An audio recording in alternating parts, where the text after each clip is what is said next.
नमस्ते भगवान। साधुगण 46 दोषों को टालकर आहार करते, उसमें स्थापित नाम का दोष आता है, उसका क्या अर्थ है? अब देखें तो लोग बहुत कम हैं जो सारे दोषों को समझ पाते हो। स्थापित का मतलब होता है कि एक जगह आहार बनाया, पूरा का वो पूरा उठा करके दूसरी जगह रख लिया। अंदर वाले कमरे में बनाया था, बाहर लेकर के उजाले वाले कमरे में रख लिया। ऐसा नहीं होना चाहिए। पहले से ही जहाँ प्रकाश आ रहा हो, उजेला हो, ऐसे ही जगह श्रावकों को आहार आदि बनाना चाहिए। और उजेले वाली ही जगह में कोई त्यागी वृत्ति आए तो उन्हें विराजमान करके खड़ा करके आहार देना चाहिए। और भी ऐसे बहुत सारे दोष हैं। तो ठीक है, इनका पहला प्रश्न हो गया। रोज पूछेंगे तो 46 दिन की 46 प्रश्न ये हो जाएंगे। बाकी अगर पढ़ना चाहें तो मूलाचार का पिंड शुद्धि अधिकार पढ़ना चाहिए। हाँ, और किसी का प्रश्न खड़े होते जाए। नमस्ते आचार्य श्री। जैसे मैंने आपको आहार दिया और आपने बोला एक ही रखना अंजलि में, और मैंने मुट्ठी भर के डाल दिया, तो उसमें क्या दोष लगता है?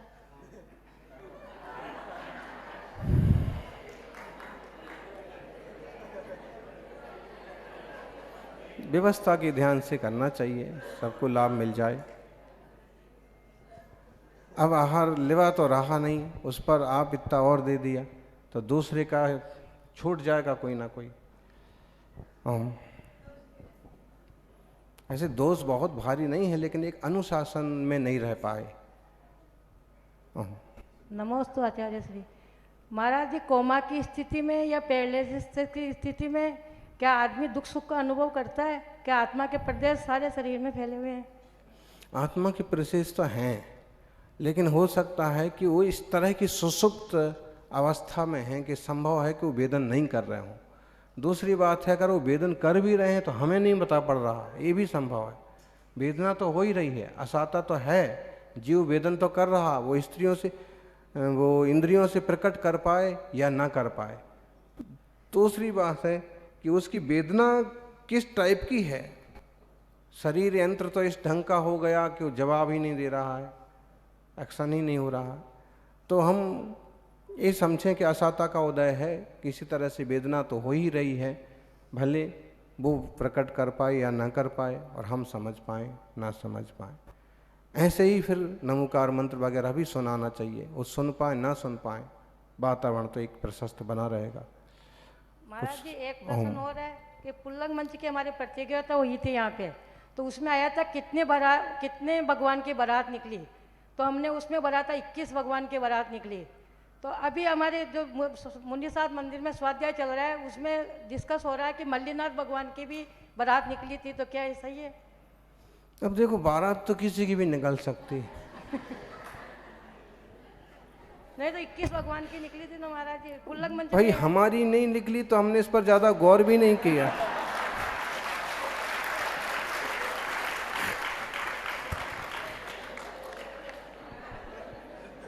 जय बोलिए 24 तीर्थंकर भगवान। गुरुजी है भी तो। जय बोले परम पूज्य आचार्य सुनील सागर जी गुरुदेव की। एक दो जल्दी से कर लीजिए, तो ये संभव है। श्री सभी को जय जिनेन्द्र। आचार्य श्री, मैंने 9 महीने भावना योग किया था, वो मेरी बेटी, उस पे भावना योग का असर पड़ेगा कि नहीं पड़ेगा? पड़ेगा, जितनी भावना से किया होगा उतना पड़ेगा, बड़े तक।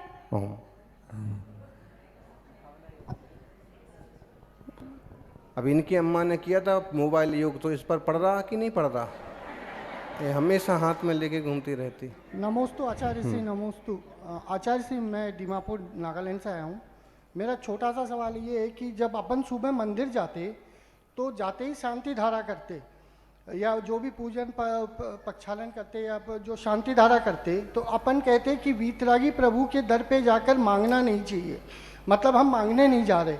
तो जब हम शांति धारा करते तो वहाँ पे शांति धारा में तो हम सारे वही वर्ड बोल रहे हैं, जैसे कुल गोत्र धन धान्य छिंदी छिंदी बिंदी बिंदी, मतलब वही सब कुछ तो मांग रहे हैं जो दुनियादारी है। तो वो फिर वीतरागी प्रभु के उस पे चलने का कहाँ हुआ, जहाँ कहते हैं कि संसार छोड़िए?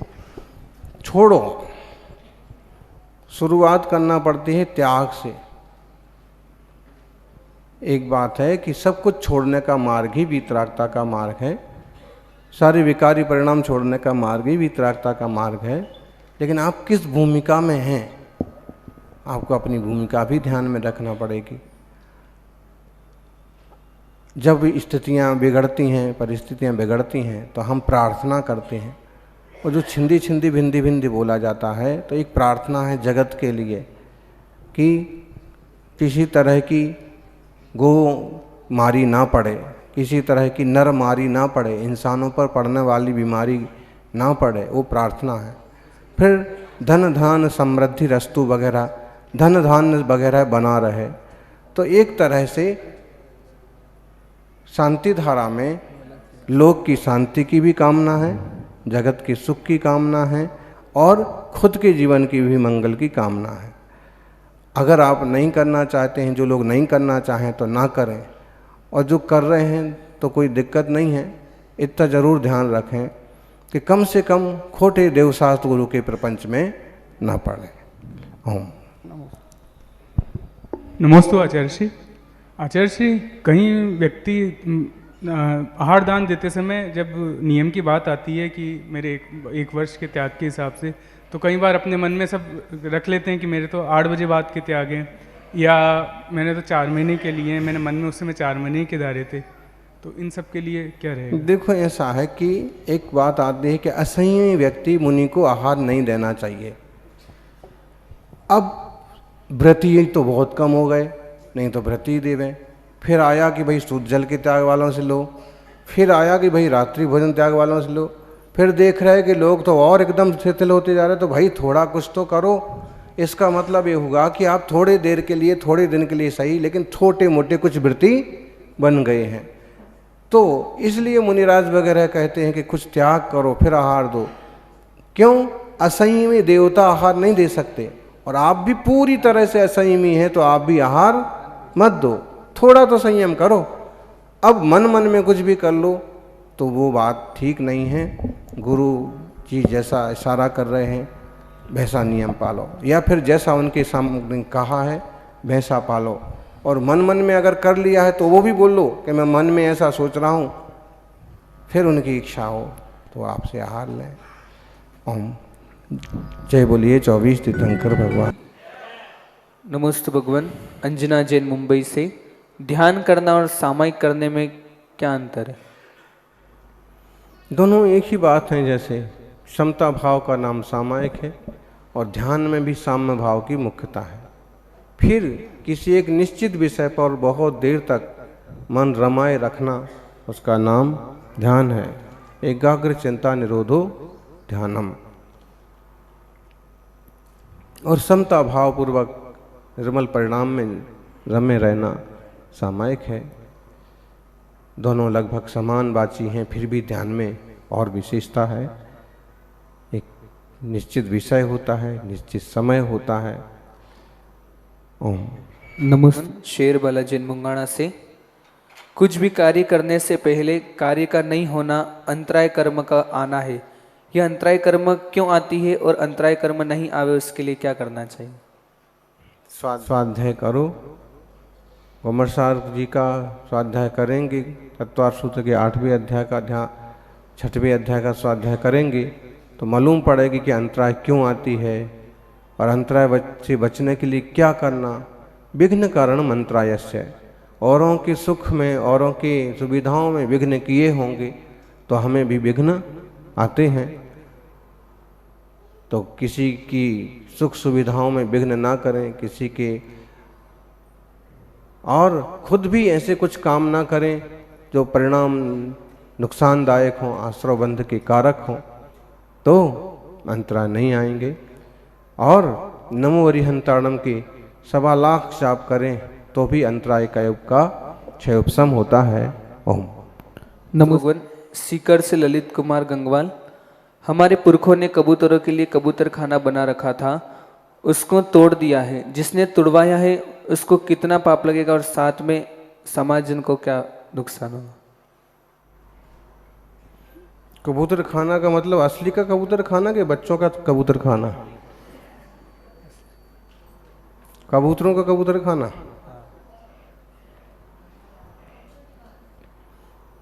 देखो अभी तो गलत ही है। ये है अंतराय के कारण। अब इतने सारे कबूतर आके बैठते होंगे, एक आसरा महसूस करते होंगे, दाना भी मिल जाता होगा, छाया भी मिल जाती होगी। अब किसी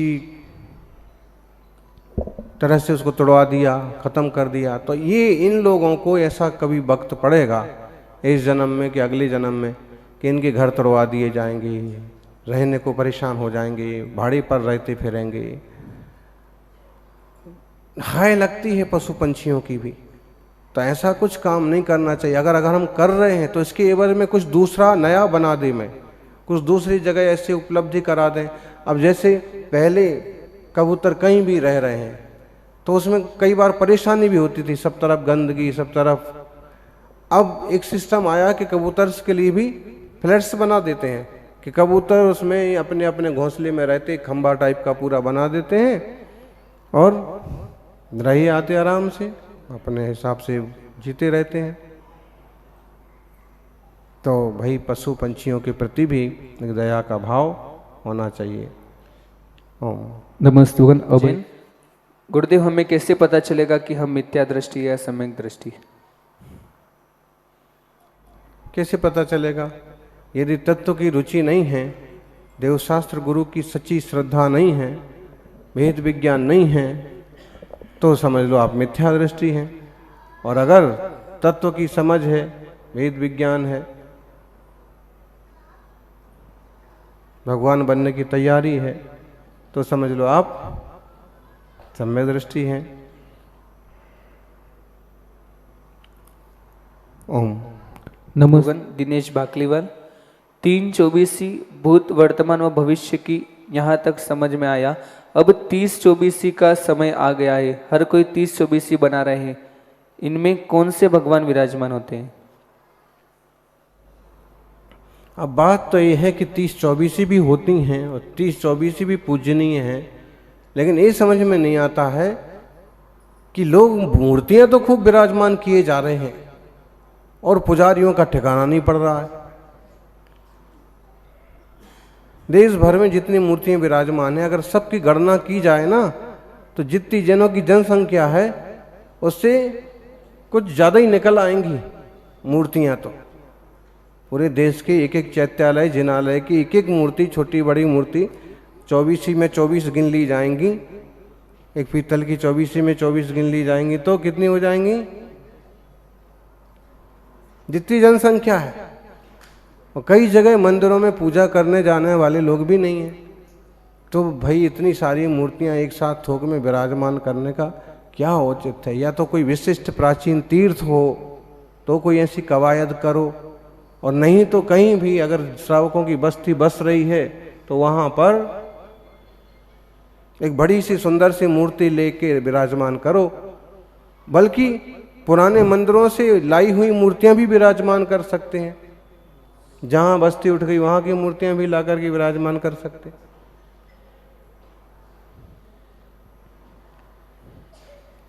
तो 3-24 तो सब जानते, भूत, भविष्य और वर्तमान के नाम भी उपलब्ध हैं, लेकिन 30-24 कैसे होती हैं? बोलो।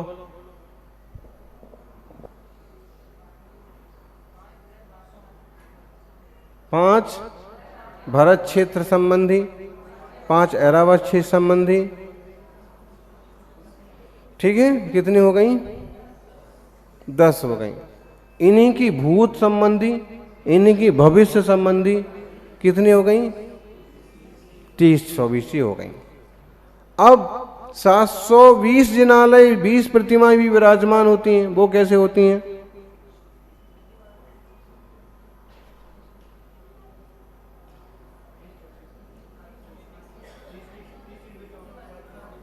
विदेह क्षेत्र की 32 विदेह, एक महाविदेह के 32 उपविदेह, 5 महाविदेह के 160 उपविदेह, और 10 ये 170 में 24 का गुणा करो, कितने हो गए? बहुत ज्यादा हो गई ना।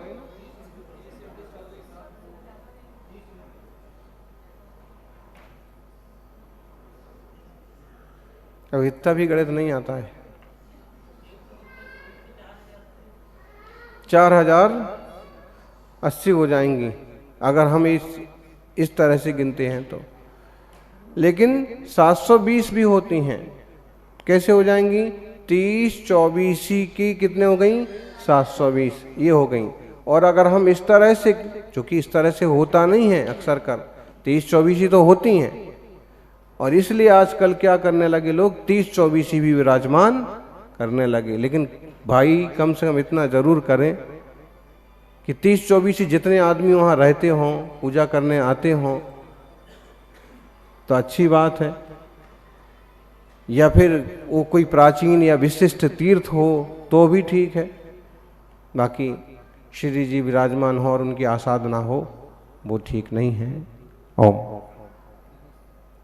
नमस्ते भगवान जैन, गुण स्थान क्या होता है और इसमें आगे कैसे बढ़ते हैं? जय हिंदू लक्ष्य जनते उदयादिशु संभवे भावे हिम जीवाते गुण सन्ना निदिठा सब दर्शे हिम। मोह क्षोभ के निमित्त से आत्मा के जो परिणाम होते हैं वो गुण स्थान कहलाते हैं। अगर मोह है, मिथ्यात्व है, तो कौन सा गुण स्थान होगा? पहला गुण स्थान होगा। और मोह टूट गया, सम्यक दर्शन हो गया, तो कौन सा गुण स्थान हो गया? चौथा। तो भेद विज्ञान से, तत्व ज्ञान से जीव अजीव अश्रवबंध संबंध नजरा मोक्ष इस सात तत्व, जीव पुद्गल धर्म अधर्म आकाश काल इच्छे द्रव्य पंचास्तिकाय, इन सबों को भली भांति समझने से, रुचि करने से और अपने स्वद्रव्य को परद्रव्यों से भिन्न समझने से सम्यक दर्शन होता है। ऐसे ही मोह और क्षोभ जितना जितना घटता जाता है, जीव का गुण स्थान उतना उतना बढ़ता जाता है। ओम। नमस्ते भगवान, शुक्ल ध्यान के पहले द्वादशांग का ज्ञान होना जरूरी है, जिस प्रकार तत्वार सूत्र में शुक्ले चांद्य पूर्वविदः कहते हैं। शुक्ल ध्यान के पहले धर्म ध्यान होता ही है,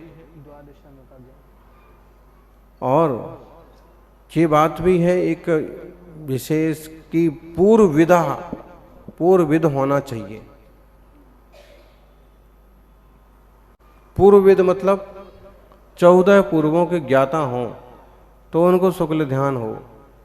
लेकिन दूसरी विवक्षा ये भी आती है कि अष्ट प्रवचन मात्रका के ज्ञाता कोई विशिष्ट साधक मुनिराज हैं तो उनको भी शुक्ल ध्यान श्रेणी आरोहण होता है, क्षय उपशम बढ़ता है।